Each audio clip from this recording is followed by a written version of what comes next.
Selamat siang, Kakanda Aditya Fajar Maulana, atau yang biasa kita panggil Bang Adit dan teman-teman semua. Kembali lagi bersama kami dalam waktu PBSI Berbicara Jilid 4. Salam satu bangsa, satu bahasa, bahasa Indonesia. Pada siang hari yang cerah ini, kita akan membahas mengenai bahasa dalam lagu dengan tema Bahasa dan Sastra sebagai kunci, membuka peluang dalam pendidikan, kreativitas, dan profesi di era modern. Saat ini telah hadir di tengah kita seorang narasumber yang luar biasa, inspiratif, dan tentu saja sangat berkompeten di bidangnya, yaitu Kakanda Adit yang akan menemani obrolan kita siang ini. Sebelum memulai diskusi, izinkan saya memperkenalkan narasumber kita dengan membacakan biodata beliau. Nama Aditya Maulana Fajar, tempat tanggal lahir Bekasi 11 November 1999, alamat Jalan Kaliabang Bungur Harapan Jaya, Bekasi Utara, Fakultas atau Prodi FKPBSI, nomor ponsel terlampir, email terlampir, riwayat pendidikan SD Harapan Jaya 6 Bekasi, SMP Al Istiqomah Bekasi, SMK Trafina Prima Bekasi, dan yang terakhir UHAMKA Pasar Rebo Jakarta. Riwayat organisasi Hima PBSI dan komunitas penerus. Moto hidup, selalu meninggalkan jejak nada pada setiap tempat singgah. Setelah mengetahui sedikit tentang profil narasumber, mari kita mulai diskusi menarik tentang bahasa dalam lagu bersama Kakanda.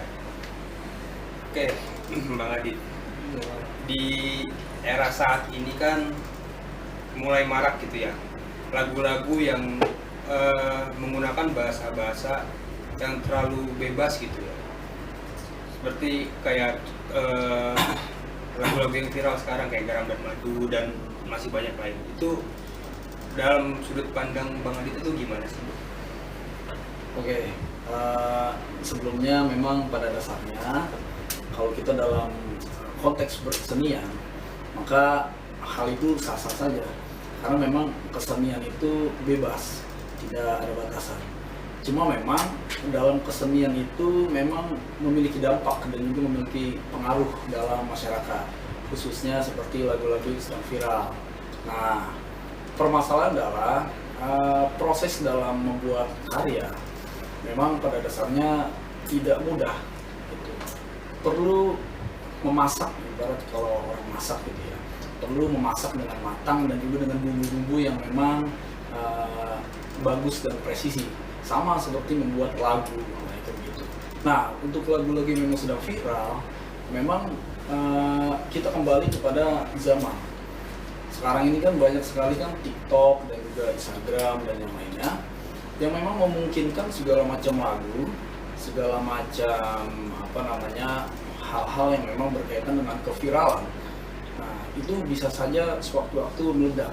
Salah satunya yang tadi bilang Nopal itu Garam dan Madu tuh. Nah, jujur sebenarnya kalau lagu-lagu seperti itu hampir semuanya tahu tuh. Bahkan anak-anak SMP, anak-anak SD. Nah, yang harus kita pikirkan adalah dampak dari proses bersenian itu. Nah, makanya kita sebagai orang-orang yang memang berpendidikan, khususnya dalam konteks PBSI ini, nah, kita memiliki kualitas dalam menulis. Nah, salah satunya adalah menulis lagu. Nah, jadi kalau misalnya anak-anak PBSI dalam konteks menulis lagu, maka harus dilihat dari segi estetika, bukannya sekedar viral atau terkenal. Karena yang viral atau terkenal itu belum tentu bertahan lama gitu. Dan juga yang viral dan terkenal itu belum tentu memang memiliki kualitas yang baik seperti itu. Nah, kalau pandangan saya pribadi sebenarnya itu sah-sah saja. Hanya saja memang yang harus dipermasalahkan atau persoalkan itu adalah dampak kepada masyarakat. Itu yang lebih penting. Berarti secara tidak langsung itu lagu-lagu yang viral sekarang ini tuh mereka yang menciptakan lagu ini sedang menjaga tren pasarnya berarti ya? Iya, betul Pak, seperti itu. Berarti kalau misalnya kita ingin merubah tren pasar itu, secara tidak langsung kita harus membuat perubahan dari situ ya. Kalau menurut Bang Adit ya, kira-kira untuk melawan tren-tren pasar sekarang ini tuh kita harus menciptakan genre-genre lagu seperti apa sih Bang? Kira-kira ya Bang? Oke, yang pertama adalah kita terkadang memang tidak bisa untuk merubah persepsi atau melawan, dalam arti bukan melawan, kalau melawan itu terlalu kasar ya. Jadi dalam arti konteks itu merubah persepsi dan juga model atau bentuk dari lagu-lagu tersebut. Nah, kalau menurut saya ini ya, hal-hal itu yang sudah terlanjur seperti lagu-lagu yang memang sudah viral dan belum tentu baik. Nah, itu ya mereka akan hilang dengan sendirinya gitu. Bukan hilang ya, pudar seperti itu. Nah, jadi tugas kita kalau memang misalkan kita orang yang paham bagaimana cara menulis lagu, bagaimana cara membuat lagu, ya kita buatlah lagu dengan kualitas yang lebih dari itu, yang memang konteksnya itu positif kepada masyarakat dan juga memiliki nilai-nilai estetika dalam segi diksi, dalam segi musikalitas, dan juga dari segi makna di dalam lagu tersebut. Karena semua orang itu punya lagu, semua orang punya lagu, dan semua orang bisa menulis lagu. Maka kita sebagai orang-orang yang paham adalah membuat lagu tersebut menjadi berkualitas yang baik. Itu yang paling penting.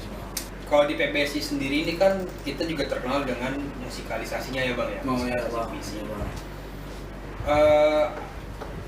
Apakah ada gitu peluang musikalisasi puisi ini bisa menembus pasar gitu? Karena kan yang kita tahu musikalisasi ini jarang disorot gitu di khalayak umum. Oke, sebelumnya biar teman-teman tahu, ya pemirsa di rumah tahu ya. Nah, jadi musikalisasi puisi itu memang kalau orang awam itu biasanya menyebut lagu, karena memang ya sudah dibentuk menjadi nada seperti itu. Tapi pada dasarnya biar teman-teman di rumah tahu, bahwasanya musikalisasi puisi adalah sebuah puisi yang dimusikalisasikan layaknya seperti sebuah lagu. Hanya saja memang tidak menghilangkan esensi atau makna di dalam lagu tersebut. Nah, itu musikalisasi puisi. Nah, pertanyaannya adalah apakah kita bisa membuat musikalisasi itu diterima di masyarakat? Tentunya bisa. Nah, tentunya bisa. Hanya saja memang kita harus menyamakan selera dari masyarakat itu.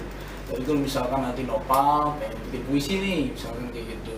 Nah, kemudian Nopal pengen bikin musikalisasi puisi menjadi bentuk lagu. Nah, coba samakan dengan selera di masyarakat seperti apa.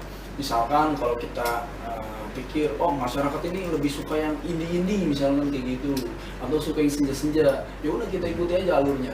Maka dengan begitu masyarakat nanti akan suka dengan lagu atau musikalisasi puisi kita. Nah, pertanyaan adalah apa?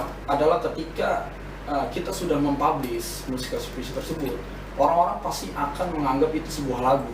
Nah, tapi kita tidak bisa menyalahkan orang atau menyalahkan pendengar. Wah, kan ini musikalisasi puisi, kok dianggap lagu? Nah, itulah namanya seni. Jadi membuat orang berpikir. Nah, jadi konteksnya dalam hal ini adalah kita tetap merujuk pada konteks musikalisasi puisi itu, yang dimana kita memiliki puisi yang dimana di musikalisasi puisi tidak menghilangkan esensi atau makna dari puisi tersebut. Kayak gitu sih Pak.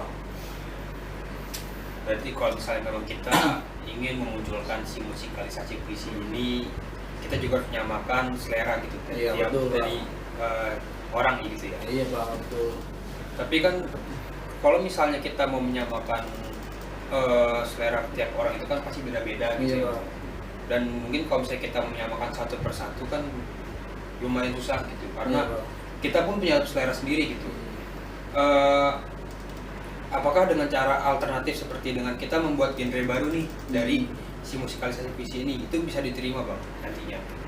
Oke, sebenarnya bisa-bisa aja, bukan genre baru sih ya, bentuk baru dalam musikalisasi puisi.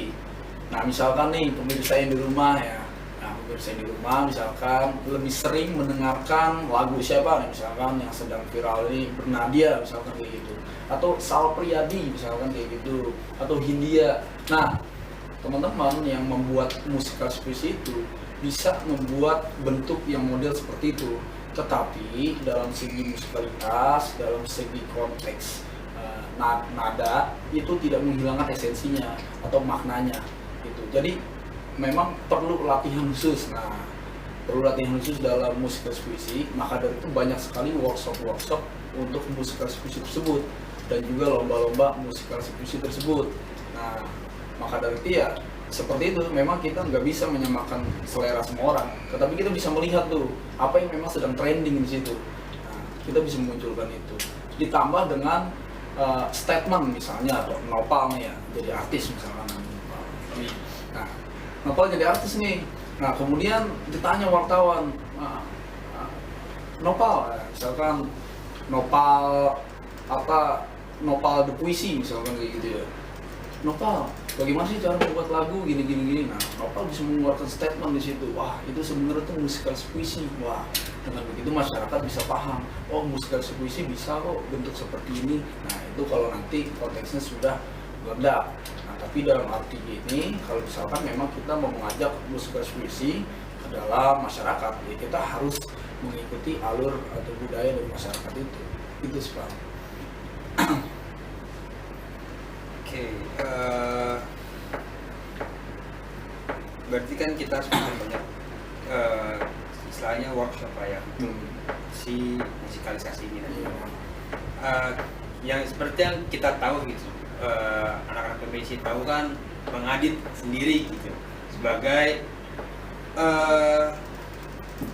presiden Pandurik dulu, dan juga apa ya, orang yang membuat musikalisasi di sini tuh melambung lagi. Kalau sekarang nih ada nggak sih Bang kegiatan-kegiatan yang manggil Bang Adit gitu untuk perihal di musik-musik gitu sekarang? Oke, sebelumnya memang terima kasih Nopal udah diingetin ya waktu jadi presiden Republik Kongo waktu itu tuh ya. Canda aja lah ya, canda aja. Nah, jadi kalau dalam musikalisasi puisi memang waktu itu saya sih sempat aktif ya. Nah, kalau sekarang kan angkatannya Rio yang menjadi presiden gitu kan. Nah, memang harus dari generasi. Nah, untuk sampai saat ini alhamdulillah sih masih lah, terutama di sekolah-sekolah, di SMA, di SMP, untuk menjelaskan apa sih itu musikalisasi puisi dan juga menampilkan bentuk musikalisasi puisi seperti ini gitu. Jadi memang anggapan anak SMA, anak SMP, bahkan anak SD dan guru-guru yang lainnya kalau kita bicara konteks dalam ranah pendidikan ya. Nah, jadi mereka itu menganggap bahwasanya musikalisasi puisi itu ya puisi yang dibacakan keseluruhan dan kemudian dimusikin. Nah, kayak gitu. Jadi ibarat kayak Nopal baca puisi nih. Nah, kemudian dikasih musik, udah mereka menganggap musikalisasi seperti itu. Nah, kalau sampai saat ini sih saya beberapa bulan terakhir memang lebih sering ke sekolah-sekolah dan juga tampil dalam acara bulan bahasa, dalam acara hari guru dan yang lainnya, itu untuk menampilkan musikalisasi puisi dan mengenalkan, oh musikalisasi puisi itu seperti ini loh, dinyanyikan loh, nah, menggunakan nada sendiri.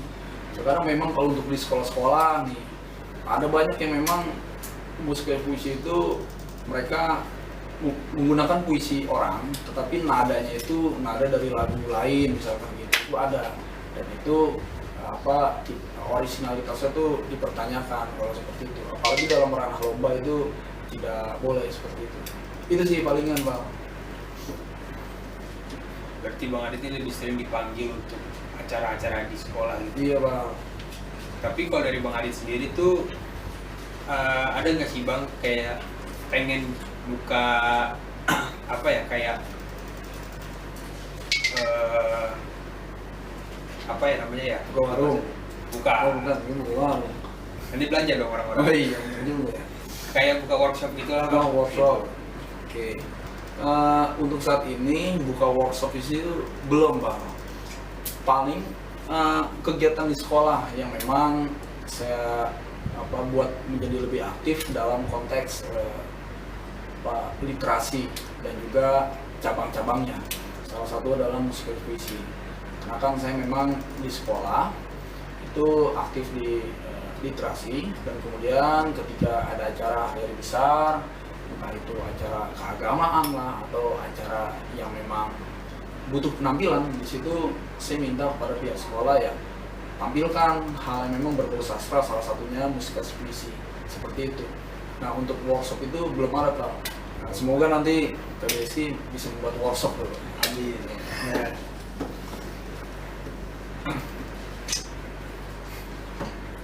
Berarti kalau misalnya musikalisasi puisi itu kan dia dinyanyikan ya.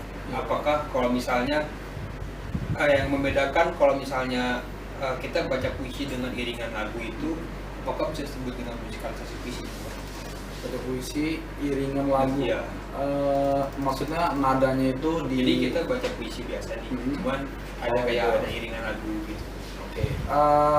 Saya pernah membaca tuh di caption salah satu sastrawan Indonesia, saya lupa namanya itu waktu itu sekilas. Jadi ada yang namanya musikalis puisi, ada yang namanya memusiki puisi.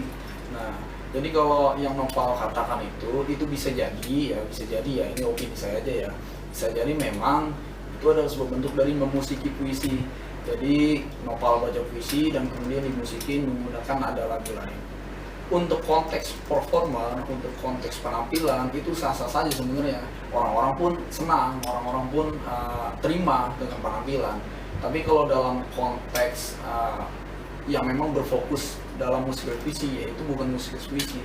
Karena memang pada dasarnya musik puisi adalah puisi yang awal teks, nah, kemudian dibuat menjadi nada yang baru, yang dimana nada itu yang menghidupkan dari puisi itu. Jadi ibarat kayak puisi itu awalnya nih kalau kita baca dia berjalan misalkan gitu. Nah, ketika kita musikalisasi puisi ya dia berlari, ibarat seperti itu. Nah, jadi perumpamaan seperti itu. Jadi kalau orang sekedar baca puisi dan kemudian musikin menggunakan lagu lain dari konteks penampilan itu boleh, tetapi kalau dalam pemahaman kita sebut itu musikalisasi puisi, tentu itu bukan. Itu sih paham.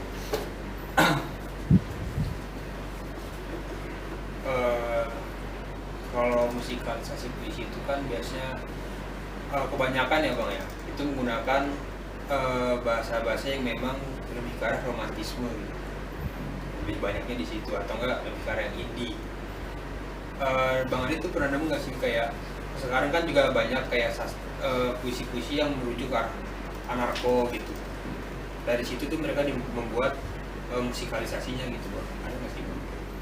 Oke, kita cabangin dulu nih ya, konteks indie dan juga romantisasi dan juga tadi anarko.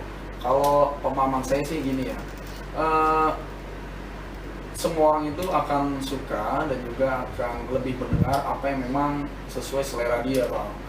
Jadi kalau misalkan Noval misalkan menganggap banyak nih puisi-puisi yang romantis nih misalnya, bisa jadi belakangan ini Noval sedang romantisnya tuh, makanya dengarnya puisi yang romantis. Atau misalkan yang bersifatnya anarko seperti itu, atau misalkan yang cadas-cadas, atau misalkan musik puisi yang memang kritik dan yang lainnya.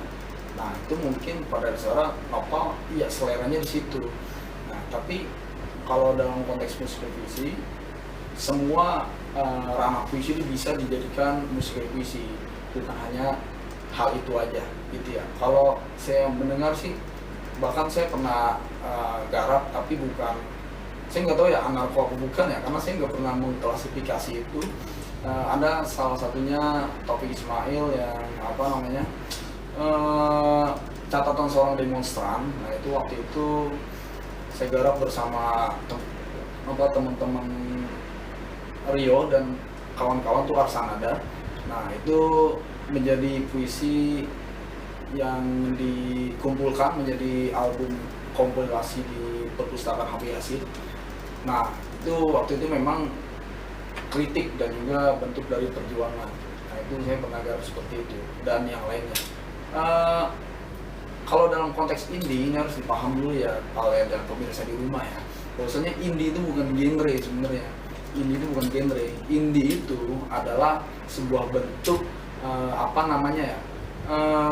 kemandirian lah, bahasa sederhananya kayak gitu. Contoh misalkan ada satu band yang memang biasanya kan band-band itu kan ada label, misalkan Musika Studio atau Naga Suara dan yang lainnya. Nah indie itu adalah mereka band yang memang mengurus dirinya sendiri. Mungkin kita masuk ke sesi tanya jawab aja langsung dari Boleh. Ya, ini pertanyaan pertama. Gimana cara kita dalam memilah diksi-diksi yang cocok untuk membuat lagu? Dan apa betul jika pesan utama biasanya ada pada bagian ref lagu? Oke, ini kita ranahnya lagu ya. Oke, nah cara memilah diksi-diksi yang cocok dalam sebuah lagu adalah yang pertama adalah yang seperti yang saya katakan, sering-seringlah membaca. Nah, salah satu membaca buku puisi, cara membaca buku cerpen atau membaca novel dan yang lainnya, sehingga kita bisa memilah tuh diksi-diksi yang cocok itu seperti apa gitu.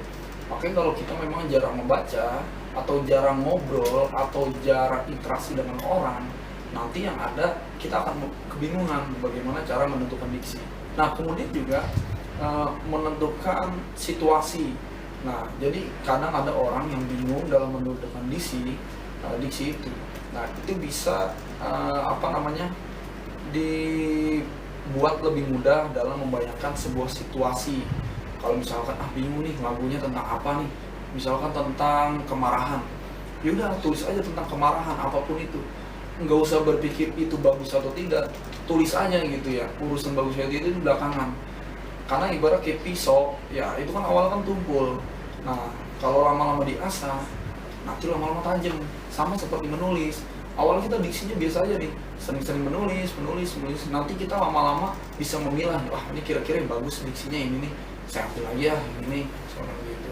Kita nulis lagi yang bagian lagu berikut, wah ini bagusnya diksinya, terus saya kalau mau bikin lagu kayak gini yang diksinya. Nah, jadi sering-seringlah kita menulis lagu, maka nanti kita akan bisa menentukan sendiri diksi-diksi mana yang paling cocok gitu. Terutama apalagi nanti kalau misalkan udah publish ke dalam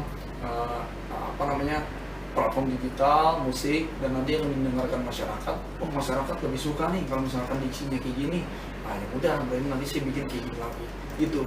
Berarti PR adalah sering-sering menulis. Nah, awal betul jika pesan utama biasanya ada pada bagian ref lagu. Nah, ya biasanya kayak gitu Pak. Jadi kalau dalam lagu itu pesan utamanya itu bagian ref. Nah, kenapa? Karena memang ref itu ibarat kayak utamanya, yang paling diingat orang itu bagian ref, kayak gitu ya. Kalau misalkan kayak lagu-lagu yang kalian tahu semua lah, pasti ya bagian ref yang paling tahu gitu ya. Nah, tapi terkadang memang dalam zaman sekarang ini media sosial, orang-orang itu kadang bisa mengambil banyak pesan dari seluruh bagian lagu. Nah, karena banyaknya potongan-potongan video atau potongan-potongan musik di dalam media sosial yang dimana kayaknya bagian sini nih oke nih.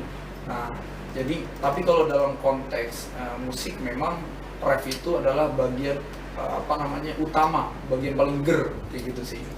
Badannya gitu. Iya, badannya ibarat kayak apa ya namanya, yang paling menentukan ini harus disukai banyak orang bagian ini nih. Gitu sih Mbak ref. Kita lanjut ke pertanyaan kedua kali ya. Iya. Apa aja sih Bang unsur-unsur yang menjadi pendukung dalam musik? Oke, unsur-unsur kalau kita bicara dalam konteks musik itu ada banyak unsur. Salah satunya ada ritme. Nih unsur-unsur musik itu ada ritme, ada melodi, dan ada harmoni. Nah, ketiganya itu adalah penting. Jadi tidak ada salah satu unsur musik yang paling penting, semuanya penting. Contoh misalkan ritme itu kan adalah ketukan. Nah, maka lagu itu, nada itu akan tercipta ketika adanya ketukan di situ. Kemudian melodi. Nah, kenapa lagu bisa enak? Karena ada melodinya. Kalau misalkan ketukannya doang, melodinya nggak ada, nggak enak kayak gitu ya. Kemudian harmoni itu keselarasan. Nah, harmoni itu tercipta ketika ritme dan melodi itu sudah bersatu padu. Nah, sama nih misalkan kayak di sebuah keluarga atau di sebuah sekolah, di sebuah organisasi. Kalau misalkan memang ritme dan juga melodi organisasinya bagus, kemudian ritme dan melodi kekeluargaan yang bagus, maka akan tercipta harmoni di situ, keselarasan.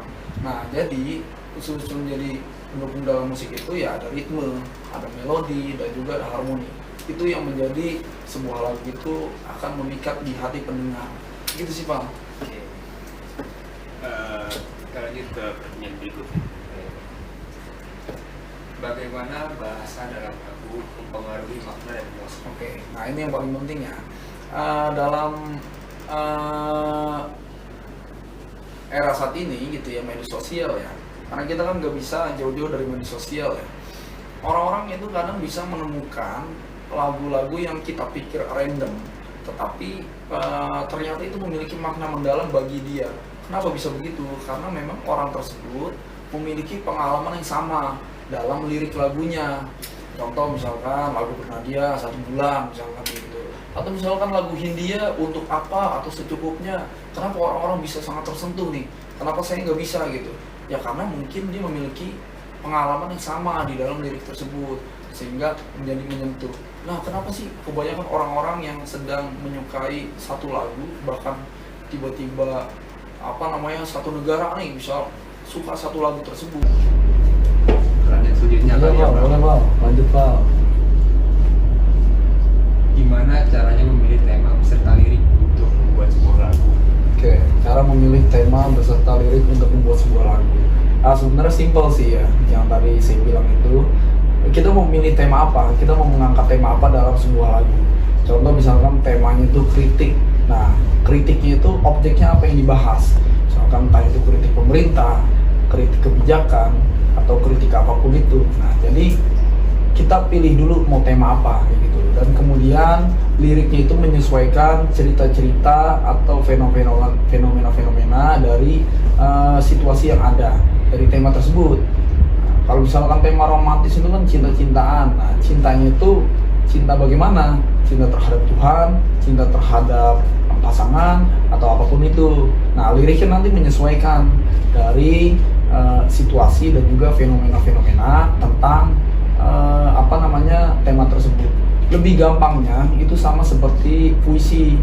Kalau puisi itu kan misalkan kita mau nulis apa nih? Nah, puisi itu kan sebuah ungkapan hati. Nah, jadi kita tulis aja keresahan-keresahan kita, ungkapan hati kita yang memang mau kita tulis di situ. Yang paling mudah memang dari ungkapan hati. Nah, kayak gitu. Contoh misalkan ungkapan hati kita sedang bahagia nih. Nah, berarti temanya kebahagiaan nih. Kebahagiaan misalkan dapat apa nih? Misalkan dapat duit 2M misalkan gitu ya. Ya udah gitu tulis aja tuh liriknya tuh tentang kebahagiaan. Nah, entah itu apa penggambaran bagaimana, tulis aja sesuai ungkapan hati kita. Itu akan lebih mudah untuk menentukan lirik. Begitu sih, Bang. Berarti kita menyesuaikan apa yang kita rasa dulu gitu. Iya, Bang, betul. Kita lanjut ke pertanyaan selanjutnya. Apa yang lebih penting, menyamakan ritme untuk melodi atau arti dalam setiap liriknya? Oke, menyamakan ritme untuk melodi. Sebenarnya penting sih, Pak. Sebenarnya kedua hal itu sebenarnya berbeda ranah. Nah, tapi nanti ketika digabungkan menjadi satu kesatuan. Menyamakan ritme untuk melodi yang saya bilang tadi, bahwasannya unsur musik itu memiliki ritme, melodi, dan harmoni. Nah, kalau misalkan ritmenya sudah sesuai, lanjut ke melodinya.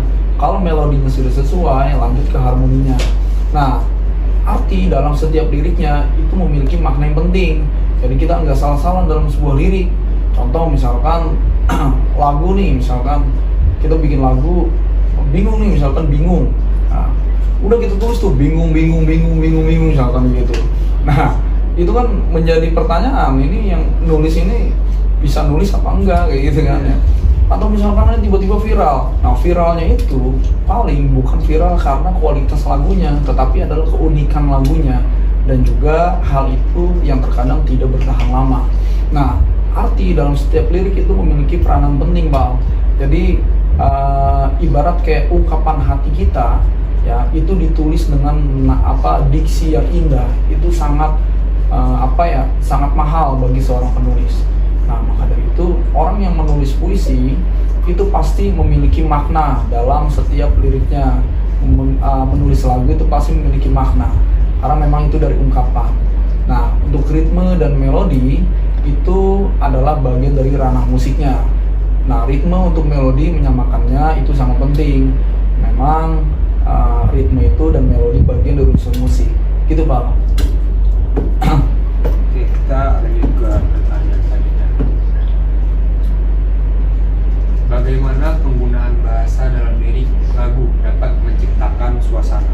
Oke, ini bagus ya. Jadi suasana itu ada tercipta ketika memang pertama digambarkan dari sebuah lirik, digambar dari sebuah teks, dan yang kedua suasana itu akan menjadi lebih hidup jika memang digunakan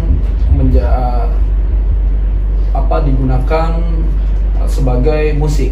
Nah, ketika puisi ditulis menjadi sebuah teks, maka suasana itu akan tercipta ketika bahasanya itu memang jelas dan juga bisa dipahami oleh masyarakat.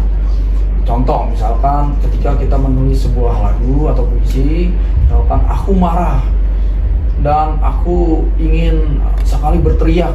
Nah, suasana itu kan bisa jadi entah itu mencekam, entah itu depresi, atau apapun itu. Misalkan kayak suasananya dalam teks, dalam rintik hujan kali ini aku merasa sangat sedih, misalkan kayak gitu. Dan juga hujan ini menjadi saksi bahwasanya hati ini sedang pedih, misalkan kayak gitu. Nah, sehingga suasana yang orang-orang baca itu akan menjadi suasana menyedihkan.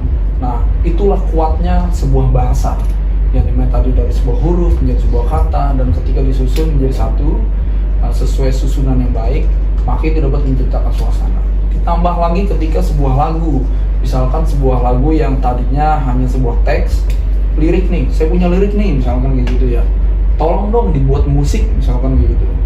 Liriknya awalnya biasa aja gitu, karena kan orang-orang kita kan malas baca gitu ya. Nah, malas baca, oh biasa aja nih. Nah, ketika ditambah nada, ketika ditambah musik, wah ini kok jadi bagus banget gitu ya, suasananya udah dapat banget. Nah, itulah keunggulannya dari sebuah musik puisi atau sebuah lagu. Nah, maka dari itu bahasa dan sastra itu adalah satu kesatuan yang utuh yang tidak dapat dipisahkan. Ditambah dengan munculnya musik yang menjadi sebuah keindahan. Gitu, Pak. Kita lanjut ke pertanyaan berikutnya. Dalam konteks apa lagu Hima PBSI diciptakan? Apakah ada faktor sosial, budaya, atau pribadi yang mempengaruhi liriknya? Oke, ini sedikit cerita loh, Val ya. Ini mengingatkan kembali, Val ya. Kalau saya sih hampir lupa gitu ya, karena udah jarang dengar, tapi masih sering didengerin di Hima. Kalau misalnya memang ada proker gitu, kita pasti ada gitu. Oke. Nyanyikan lagu Hima PBSI. Oke, sedikit cerita ya, Val ya. Oke, masih banyak ini yang nanya yang luar biasa ya. Jadi Hima PBSI ini pertama adalah diangkat dari sebuah saran. Nah, awalnya gitu, Pak. Nah, jadi saran dari ketua Hima tahun 2018, pokoknya angkatannya Bang Iqbal waktu itu, Iqbal Hidayat. Nah, tahu kan ya, angkatan Madeo.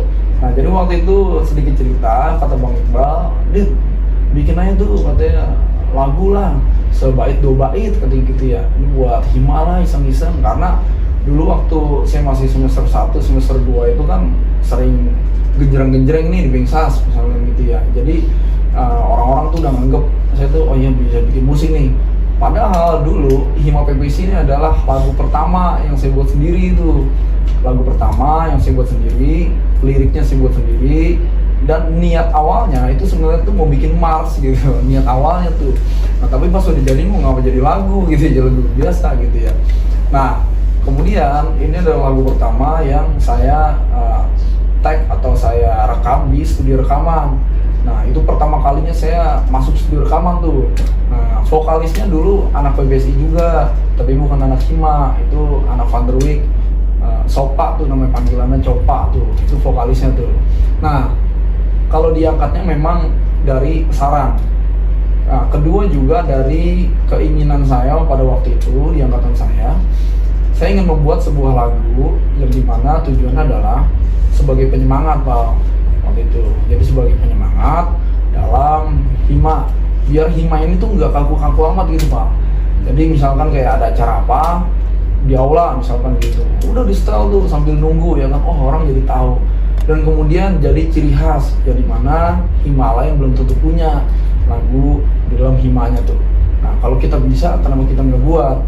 Nah, kemudian juga kembali kepada keinginan saya waktu itu, bahwasanya saya pengen ketika saya udah meninggalkan Hima ini, udah regenerasi, ya berarti jejak-jejak saya masih ada di situ, salah satu dari lagu tersebut. Nah, entah itu orang mau menganggap itu lagu siapa, yang jelas saya udah membuat seperti itu, yang artinya saya pernah di situ. Itu intinya Bang. Berarti memang dibuat berdasarkan kemauan Bang Adit sendiri. Iya Bang, betul Bang. Ya selalu adalah. Iya Bang. Iya, ada terus Bang. Jelas. Oke, kita lanjut ke pertanyaan berikutnya. Bisa nggak sih musikalisasi puisi tapi dibuat genre lain, misal punk, R&B atau jazz? Oke, ini tantangannya. Oke, gini ya. Pada dasarnya memang perkembangan zaman semakin maju. Pengalaman saya ketika lomba musikalisasi puisi ini ya, dari ranah lomba musikalisasi puisi itu, banyak sekali puisi-puisi yang memang kalau kata orang awam ya, kata orang yang memang tidak pernah mendengar puisi itu katanya serem Pak. Ya, misalkan puisi apa, misalkan Hairil Anwar misalkan kayak gitu ya. Nah, itu katanya serem tuh lagu kok serem banget kayak gitu ya. Nah, kemudian berkembang nih kepada musikalisasi puisi yang di luar. Nah, ternyata masih itu bentuknya seperti itu. Kenapa bisa dianggap seram? Karena memang penggunaan puisinya, ya memang puisinya itu puisi-puisi gelap, puisi-puisi tentang fenomena sosial, puisi-puisi tentang tentang kepedihan, tentang revolusi diri yang memang gelap. Maka dari itu pembawaannya pun jadi gelap. Karena musikalisasi puisi itu mengikuti dari apa yang ada dalam puisi Pak. Kalau misalkan puisi itu bercerita tentang kepedihan, ya udah hasilnya tentang kepedihan. Berbeda dalam lagu, bisa jadi lagunya berbeda dalam lagu. Kalau konteks lagu, liriknya itu sedih, musiknya itu bisa bikin ceria tuh. Itu kalau dalam konteks lagu. Tapi kalau musikalisasi puisi, kalau misalkan puisinya itu kepedihan, ya udah musiknya kepedihan, nggak bisa kayak yang ceria atau yang lain, karena itu dapat mengganggu esensi. Nah, kalau pertanyaan seperti ini, bisa-bisa saja Pak. Yang penting adalah penggunaan musiknya, yang dimana penggunaan musiknya itu tidak menghilangkan makna dalam puisi tersebut Pak. Jadi kalau misalkan nih ada puisi Nopal nih berjudul misalkan kayak Aku Sayang Dia misalkan gitu ya. Nah, itu kan tentang romantis tuh. Nah, bisa nggak misalkan saya bikin jazz misalnya gitu, musiknya rada-rada jazz? Bisa-bisa ya Pak. Yang penting adalah bunyi-bunyiannya tuh, bunyi-bunyian di dalam puisinya tersebut yang menghidupkan dari puisinya Nopal. Itu bedanya musikalisasi puisi. Misalkan, Bang, saya mau bikin musikalisasi puisi nih, puisinya tuh tentang kepedihan Bang, tapi saya pengen bikinnya rada punk. Nah, ini tantangan apa? Di dalam puisi tersebut ada diksi apa? Misalkan, aku dipukul oleh nasib misalkan begitu. Nah, konteks diksi dipukul itu harus ada bunyinya tuh dalam konteks musikalisasi puisi. Bunyinya entah itu bunyi instrumen apa yang suaranya menggelegar, ataupun bunyi orang dipukul, atau bunyi apapun itu. Nah, bunyi-bunyian itu yang menjadi ciri khas dari musikalisasi puisi itu, yang dimana mungkin tidak ada di dalam lagu kayak gitu Pak. Jadi bisa-bisa saja, hanya saja yang penting tidak menghilangkan esensi musikalisasi puisi tersebut gitu Bang. Kita lanjut ke pertanyaan terakhir kali. Oh ya Pak, boleh Pak. Jadi pertanyaannya itu, apakah lagu dapat mempengaruhi perubahan dalam tata bahasa atau kosakata suatu bahasa?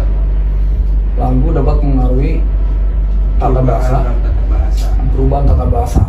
Oke, ini kalau interpretasi saya sih lebih kepada apakah sebuah lagu dapat mengaruhi tata bahasa. Bahasa itu kan dinamis. Nah, terkadang memang sebuah lagu itu dapat menciptakan atau membuat persepsi atau menambah pengetahuan bahasa pendengarnya. Nah, palingan yang saya tahu seperti itu Pak. Jadi kalau misalkan ada sebuah lagu yang memang bahasanya tuh diksi banget gitu, tuh ya, makna banget gitu ya, kayak modelan Sugi Burnian misalkan gitu ya. Nah, sebenarnya bahasa-bahasa itu udah ada Pak, hanya saja orang-orang itu mungkin belum mengetahui bahasa-bahasa tersebut, yang dimana tata bahasa orang-orang ketika bercakap-cakap nanti akan bertambah estetikanya karena sering mendengar lagu tersebut. Itu bisa terjadi Pak. Nah, tapi mungkin tidak banyak. Yang tadinya mungkin kita tidak tahu nih lagu ada kata-kata seperti ini, wah ini kata-kata apa nih, bener nih bahasa Indonesia. Nah ternyata orang-orang sekarang tahu karena ada lagu-lagu dengan bahasa seperti itu. Palingan seperti itu Pak, yang tahu. Oke, terima kasih Bang Adit untuk ilmu di hari ini gitu. Iya Bang, Terima kasih sama-sama Bang. udah berbagi pengalaman, berbagi ilmu sama kita semua gitu. Iya. Oke, untuk menutup sesi ini izinkan saya buat membacakan kesimpulan dari diskusi ini kali ya Bang ya. Jadi, sambil minum kali ya, nggak apa-apa ya? Boleh Bang. Ya, sambil minum ya, uhampuan ya, hanya di UHAMKA. Iya. Ya, jadi kesimpulan dari diskusi kali ini itu adalah ketika kita ingin membuat sebuah lagu itu, yang harus kita perhatikan di awal adalah yang harus kita perhatikan itu adalah temanya dulu, apa yang kita rasakan dahulu gitu. Setelah itu baru kita menyamakan fenomena perjalanan dalam sebuah lirik itu gitu. Dan juga ketika kita memang ingin membuat sebuah perubahan, kita harus menjadi orang yang lebih aneh lagi lah istilahnya gitu. Iya. Unik lah. Yang unik ya. gitu. Oke, terima kasih banyak kepada Bang Adit atas ilmu dan pengalaman yang telah dibagikan. Tentu ini akan sangat bermanfaat bagi kami semua gitu Bang. Ya, sebelum acara ini berakhir, mungkin Bang Adit ingin menyampaikan pernyataan penutup mengenai bahasa dalam lagu ini. Pernyataan ya, udah kayak orang klarifikasi ya. Iya. Oke, palingan gini ya untuk pemirsa di rumah ya yang sedang beristirahat sambil menonton. Kalau dalam konteks bahasa dalam lagu, intinya adalah sebuah lagu itu memiliki dampak di masyarakat. Nah, kita ini kan masyarakat, pembuat lagu itunya musisi. Nah, maka dari itu bahasa bukan semata-mata hanya sekedar teks dan juga sekedar diksi biasa. Bahasa itu adalah sebuah ungkapan atau sebuah isi hati yang bisa mengharuhi pikiran orang. Orang itu bisa terjerumus ke dalam hal negatif itu karena bahasa. Orang bisa diajak ke ranah positif itu karena bahasa. Bahkan kita bisa mengenal Tuhan kita itu karena bahasa, Pak. Nah, kayak gitu. Jadi dalam konteks ini, dalam konteks lagu, apapun lagunya, apapun bahasanya itu memiliki dampak di situ. Salah satunya di dalam masyarakat. Nah, kita sebagai pendengar harus lebih bijak, dalam arti harus lebih bijak dalam menanggapi dan menyikapi sebuah lagu. Jangan serta-merta kita menyukai seorang artis misalkan kayak gitu. Tetapi dalam konteks kita hanya menyukai artis dan lagunya itu memiliki bahasa-bahasa yang memang kurang baik. Nah, kita kan orang berpendidikan nih, orang FKIP nih, pasti kita tahu nih mana bahasa yang baik, mana yang tidak. Nah, kita tetap terima-terima aja tanpa tanpa mengedukasi orang-orang sekitar, salah satunya saudara-saudara kita, misalkan di luar anak-anak kita atau teman-teman kita yang masih kecil di situ. Nah, itu memiliki dampak. Kemudian yang kedua adalah yang harus kita sikapi adalah kita harus terima bahwasanya semua lagu yang memang beredar di media sosial itu mereka punya ruangnya masing-masing, Pak. Jadi kita tidak juga bisa menghakimi orang yang memang lagunya lagu sampah nih, lagu receh misalkan gitu. Nggak bisa, Pak.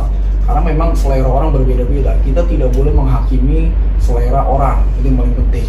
Nah, yang terakhir adalah kita sebagai orang bahasa pentingnya adalah untuk mengedukasi masyarakat, mengedukasi lewat kemampuan-kemampuan kita. Salah satunya adalah kemampuan dalam menulis puisi. Kita edukasi lewat puisi, karena bahwasanya yang bertugas untuk mengedukasi itu pemerintah. Nah, kita mengedukasi ketika nanti kita sudah masuk dalam ranah sekolah. Nah, kita edukasi nih bahwasanya ada sebuah bahasa yang tidak baik yang digunakan dalam lagu. Nah, kita katakan seperti itu. Agar apa? Untuk mencegah anggapan-anggapan atau lagu-lagu yang memang bisa menjerumuskan ke dalam hal-hal yang tidak baik. Nah, tapi dalam ranah berkesenian semua hal bebas. Nah, tantangan kita adalah kita tinggal memilih lagu mana yang memang menjadi memiliki makna pembelajaran dan baik di situ. Itu Bang. Oke. Baik, terima kasih atas pernyataan berikutnya Bang Adi. Demikian waktu PBSI berbicara jilid 4 episode kedua. Jangan lupa untuk like, subscribe, dan share video ini agar semakin banyak yang mendapatkan manfaat dari diskusi kita hari ini. Sampai jumpa di episode berikutnya. Wassalamualaikum warahmatullahi wabarakatuh. Waalaikumsalam.